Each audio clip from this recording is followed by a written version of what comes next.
Bismillahirrohmanirrohim. Assalamualaikum warahmatullahi wabarakatuh. Perkenalkan, nama saya Hana Maulida Apriliani.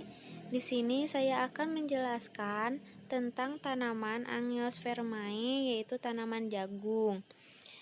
Yang pertama, struktur morfologi bunga atau biji. Yang kedua, proses terjadinya polinasi atau fertilisasi. Yang ketiga, proses terjadinya perkecambahan. Nah, di sini ada struktur morfologi bunga atau biji. Yang pertama, biji. Biji jagung terdiri atas 3 bagian utama, yaitu verikap, berupa lapisan luar yang tipis, berfungsi mencegah embrio dari organisme pengganggu dan kehilangan air.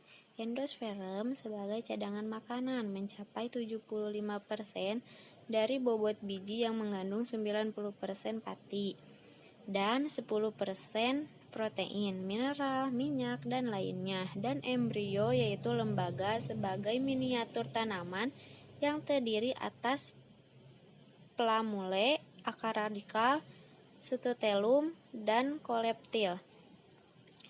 Yang kedua yaitu bunga. Bunga merupakan mahkota bagi tanaman jagung dan bagian terpenting. Bunga pada tanaman jagung terdiri dari bunga jantan dan betina. Dari bunga ini, tanaman jagung mengalami penyerbukan dan akan menghasilkan buah jagung atau tongkol. Rangkaian bunga jantan tersusun di bagian tanaman paling atas. Serbuk sari berwarna kuning dan memiliki aroma yang khas. Yang ketiga, ada buah. Buah merupakan hasil dari perubahan yang terjadi pada bunga karena adanya proses pembuahan gamet jantan dan betina. Manfaat buah yaitu melindungi bakal tumbuhan baru. Hal ini karena di dalam buah terdapat biji yang merupakan bakal tumbuhan baru. Daging dan kulit buah akan melindungi biji dari pengaruh buruk yang berasal dari luar. Yang keempat yaitu ada akar. Akar adalah bagian tumbuhan yang berada di dalam tanah dan berbentuk meruncing sehingga lebih mudah menembus tanah. Akar berasal dari akar lembaga atau radikula yang terdapat pada biji tumbuhan. Akar tumbuh dari meristem afikal ujung akar yang dilindungi oleh tudung akar atau kaliptra. Fungsi tudung akar yaitu untuk melindungi ujung akar pada saat menembus tanah. Yang kelima ada daun. Daun merupakan organ tumbuhan yang memiliki fungsi utama untuk membuat makanan melalui proses fotosintesis. Selain itu, fungsi daun yaitu sebagai tempat pengeluaran air dengan cara penguapan dan respirasi. Dan yang keenam yaitu ada tongkol. Tongkol jagung adalah buah jagung yang merupakan bagian terpenting dari tanaman jagung, karena bagian inilah yang dimanfaatkan sebagai bahan pangan dan bahan baku industri. Bagian ini diselimuti oleh dinding verikap yang menempel pada biji jagung dan melindunginya dengan baik. Nah, di sini juga ada proses terjadinya polinasi atau fertilisasi. Proses polinasi, penyerbukan, dan fertilisasi sebagai berikut. Yang pertama, serbuk sari yang memiliki 2 inti, generatif dan vegetatif, sampai pada tetes penyerbukan.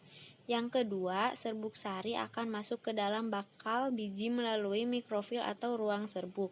Yang ketiga, di dalam serbuk. Serbuk sari tumbuh menjadi buluk serbuk sari. Yang keempat, pembuahan kurang lebih terjadi 12-15 bulan kemudian setelah penyerbukan. Penyerbukan silang alogami terjadi apabila serbuk sari yang jatuh ke dalam putik berasal dari benang sari bunga tanaman lain yang termasuk satu jenis spesies. Tanaman jagung adalah frotandi, di mana ada sebagian besar varietas bunga jantannya muncul 1-3 hari sebelum rambut bunga betina. Muncul serbuk sari atau vol terlepas dari skelet yang terletak pada aspek yang di tengah 2-3 cm dari ujung malai. Kemudian turun ke bawah satu bulir anter melepaskan 15-30 juta serbuk sari titik. Serbuk sari sangat ringan dan jatuh karena gravitasi atau tertiup angin sehingga terjadi penyerbukan silang. Penyerbukan pada jagung terjadi bila serbuk sari dari bunga jantan menempel pada rambut tongkol. Hampir 95% dari pesawat persarian tersebut berasal dari serbuk sari tanaman lain. Dan hanya 5% yang berasal dari serbuk sari tanaman itu sendiri. Oleh karena itu, tanaman jagung disebut tanaman bersari silang, di mana sebagian besar dari serbuk sari yang berasal dari tanaman lain. Terlepasnya serbuk sari berlangsung sekitar 3-6 hari bertumpu pada varietas. Suhu dan kelembaban rambut tongkol tetap reseptif dalam 3-8 hari. Serbuk sari masih tetap hidup dalam 4-16 jam sebelum terlepas. Penyerbukan selesai dalam 24-36 jam. Dan biji mulai terbentuk sebelum 10-15 hari setelah penyerbukan. Warna rambut tongkol berubah menjadi coklat dan kemudian kering. Nah, di sini juga ada proses terjadinya perkecambahan. Tipe perkecambahan biji jagung adalah perkecambahan hipogial karena terjadi pertumbuhan memanjang dan epikotil yang menyebabkan belum mulai keluar menembus kulit biji dan muncul di atas tanah, serta kotiledon berada di dalam tanah.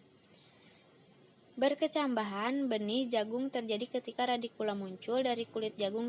Benih jagung akan berkecambah jika kadar air benih pada saat di dalam tanah meningkat kurang lebih 30%. Proses perkecambahan benih jagung mula-mula benih menyerap air melalui proses imbibisi dan benih membengkak yang diikuti oleh kenaikan aktivitas enzim dan respirasi yang tinggi. Perubahan awal sebagian besar adalah katabolisme pati lemak dan protein yang tersimpan dihidrolisis menjadi gula, asam lemak, dan asam amino yang dapat diangkut ke bagian embrio yang tumbuh aktif. Pada awal perkecambahan, koleorrhizia memanjang menembus verikap, kemudian radikal menembus koleorrhizia. Setelah radikal muncul pada waktu yang sama atau sesaat kemudian, flumule tertutupi oleh koleptil. Koleptil terdorong ke atas oleh pemanjang mesokotil yang mendorong koleptil ke permukaan tanah. Mesokotil berperan penting dalam pemunculan kecambah atas tanah. Ketika ujung koleoptil muncul keluar permukaan tanah, pemanjangan mesokotil terhenti dan plumule muncul dari koleoptil dan menembus permukaan tanah. Terima kasih. Wassalamualaikum warahmatullahi wabarakatuh.